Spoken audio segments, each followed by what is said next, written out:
暖暖的春风迎面吹，桃花朵朵开。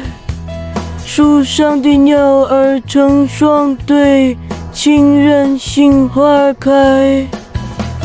哎呦哎呦，你比花儿还美妙，叫人忘不了。哎呦哎呦，秋又去，春又来，记得我的爱。我在这儿等着你回来，等着你回来看那桃花开。我在这儿等着你回来，等着你回来把那桃花采。停，第6小节又跑调了。跑调了吗？小叶子自我感觉良好呀。陈荷叶，老姐花了那么多钱让你去学唱歌，默默了，就给我学了个这是吧？哼！切，你一个天生五音不全的熊熊，咋还好意思说我唱歌跑调啊？五音不全咋啦？老姐虽然不会唱歌，但听歌的水平那可是杠杠低。小姨，就这还想开演唱会？到时候能不能把学费赚回来？我看都费劲。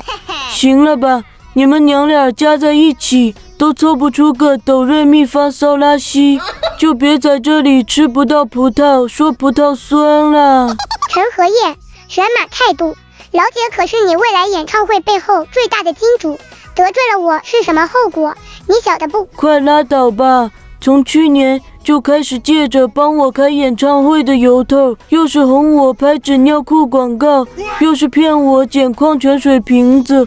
默默的小叶子个性没当成，垃圾大王这个称号倒是真天香啦。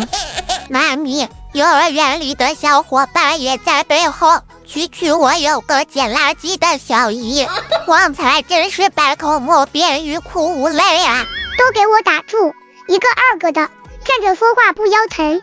你们身上这点哭穷卖惨的本事，合着都用到我身上了是吧？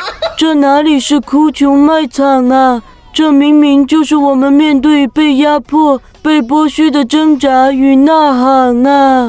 喊吧，你俩喊破了喉咙也没用，哈哈哈！最爱你的熊是我，你怎么舍得我难过？在我最需要熊熊币的时候，你却只是一句哈哈哈。最爱你的熊是我，你怎么舍得我难过？捡了那么多矿泉水瓶子，你却没有感动过。哎呦我的妈！